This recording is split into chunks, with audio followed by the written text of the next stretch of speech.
When I was younger, in high school and in junior high, I would say junior high it started, I began to pay attention to politics a lot. And the reason is I was a pretty smart kid, and I wasn't good at sports, and I wasn't very cool. So I figured the way that I would compete socially is by showing off how smart I was by saying, oh, look at all these high-level political things that I'm interested in. And at the same time, I could stand on this fake moral high ground of, well, not only are the things I'm interested in intellectual, they're also very important. They affect everybody's lives. Fortunately, I realized that that's a bunch of bullshit, because most problems that people have are not political, they're personal. Which is not to say that those two things are entirely separate, because if companies are distributing opioids at the rate that they do and cause people to overdose in ridiculous amounts, that obviously has very significant personal effects. But most people watching this, you, the individual, most of the biggest problems that you have can be solved independent of whoever is president. Unfortunately, many of my peers, many people watching this video, appear not to have yet learned that lesson. And they are willing to unironically go on Facebook and go on Twitter and go on Instagram and claim that if you vote differently from me, not only are you stupid, but you're also a bad person. Maybe you're racist, or maybe you're this, that, and the third.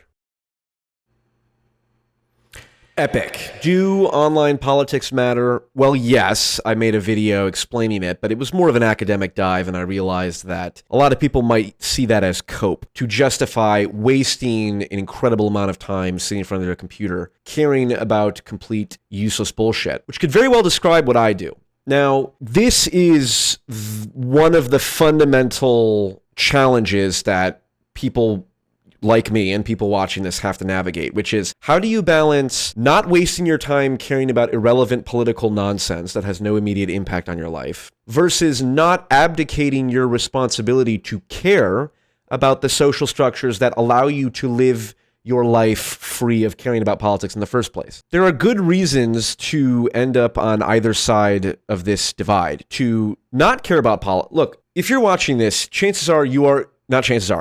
overwhelmingly likely you're on a sort of a skewed end of the personality distribution of things, right? Like, to care a lot about ideas is somewhat unique. You might take it for granted in the degree to which the media you consume and all your social media engagements and a lot of the people you hang out with are, of that nature, caring about ideas. But most people don't have the interest or the capacity. But if you are wired to care about ideas and to care about politics, which is the manifestation of, the battle of ideas, politics in its best sense is simply the discussion and application of the most important ideas that people can agree or disagree on. If you care about those things, then you run the risk of misjudging how much a lot of the political discourse and the political figures and the drama that goes on between online political influencers or politicians or whatever, how much any of that matters. And look, but prior to having the YouTube channel, the biggest problem in my life was I didn't have an outlet for creativity and coming up with ideas and discussing things. I literally hung out in the politics Discord and just debated people just to get the fucking itch scratched of intellectual discussion. So, denying the part of you that is like interested and worried about the election and political stuff is a mistake. But you can, just as easily make a mirror image mistake, which is the one that I'm in danger of doing now, certainly at this point in my life, which is putting too much time and energy into political stuff and thinking, well, if I talk about these things or I do these things. Although here's the thing, and this is a meta conversation. Sorry. I don't know how to do these videos anymore because I don't know who my audience is. Why do people care about my thought process about, well, I think I'm spending a lot of time glued to a screen talking about politics. It's like, yes, I sort of have a justification because I make YouTube videos and I do genuinely want to be in the online media space that intersects with politics and all that stuff. So I guess I have an excuse, but even then, not really, because, it's like, I still don't have 9 kids in a farmhouse with border collies that I would like to raise. It wouldn't be border collies. It'd be any dog. It'd be a rescue farm. I wouldn't limit it I wouldn't be ethno-supremacist in my dog breed thing. My point is, this is the advice I would give to people watching. Do not try to solve political problems. You won't. You are a single individual in a sea of millions. Instead, become the kind of person who is capable of solving those problems. That's a long exercise. It's a very different problem to solve. I'm under no illusion that anything I do right now is going to matter significantly in the short run. But if I spend 10 years genuinely trying to learn, genuinely trying to improve myself, trying to be honest, and learn how to properly navigate social media in the online realm, then I may have a chance of affecting things. Because shit is wild, and tomorrow is the election. Well, today when I post this. Am I nervous about the election? Holy shit, I'm fucking schizo and autistic, probably. So let me calm down. Am I nervous about the election?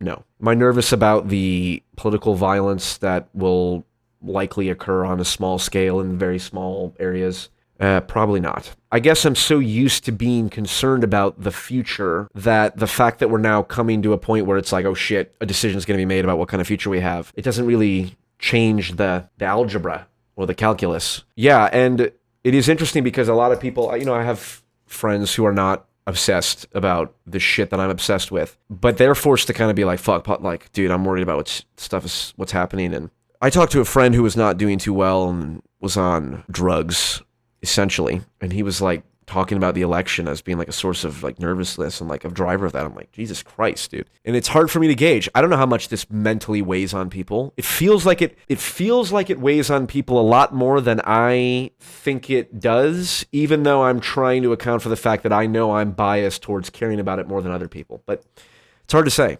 But what I do know ultimately is that the online politics don't matter. Becoming the kind of person who over the next few years, assuming that we're still alive, is able to navigate online politics and manipulate the online political space to serve moral ends. That's what matters. So join me in my quest, and we'll see what happens. Godspeed. Good luck. Good luck, everyone, and Godspeed.